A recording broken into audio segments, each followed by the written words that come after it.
That no, this is a terrible bill, Mr. Speaker, and we will not be supporting it. Mr. Speaker. Order. I call Julian Genta.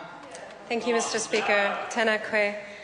Mr. Speaker, it's with great trepidation that I rise to speak on the first reading of this bill.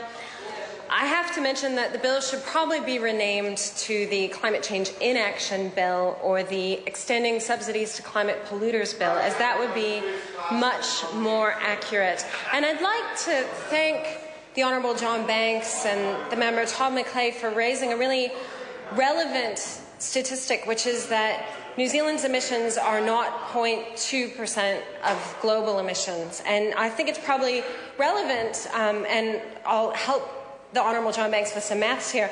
Actually, the New Zealand population is not 0.06% of the global population. So that means that our emissions, our contribution to emissions is over 3, closer to 4 times greater than our size. And surely that's the relevant test as to whether or not we can make a difference or whether we should make a difference. So we need to look at it on a per capita basis, and we're the 5th worst in the world right now. So, Mr. Speaker, this bill is a disaster. It's another example of Nationals' economic mismanagement. So what is the point of an emissions trading scheme? It is to put a price on carbon, because that's how economic instruments work.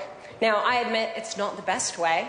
The best way would be something much more direct and transparent that would give certainty to business, and that would be something like a carbon tax, a fee and dividend, in which case businesses could plan ahead for the increased cost of carbon, and citizens could receive that money back directly and make different choices with their purchases, and they could benefit.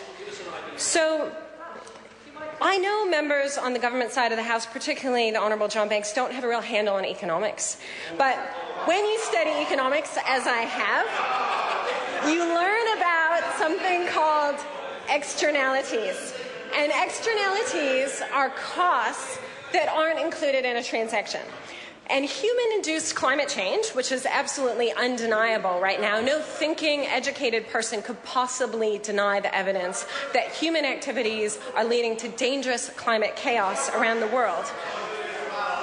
Human-induced climate change is going to be very costly. It's going to be very costly. It's going to be extremely bad for the economy.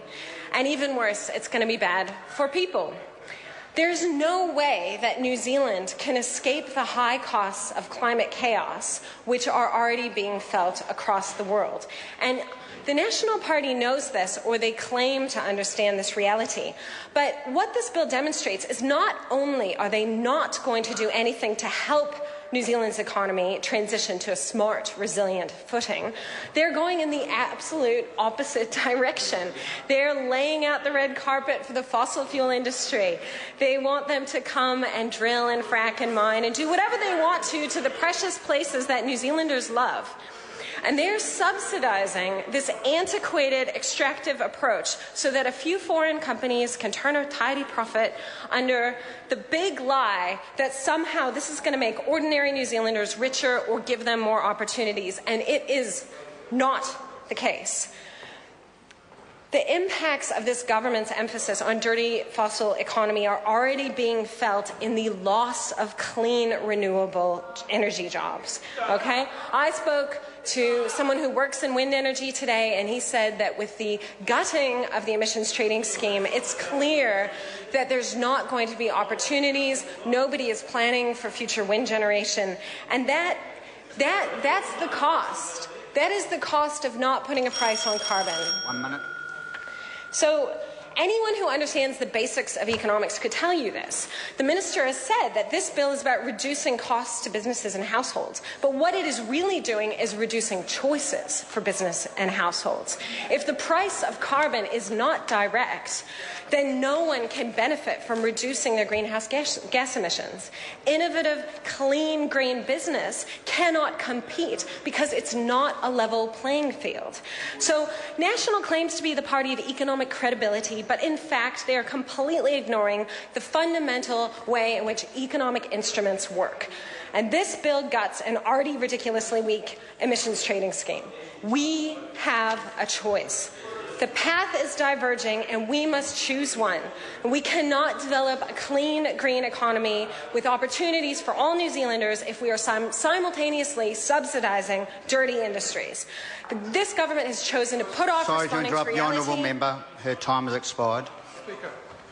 Call to your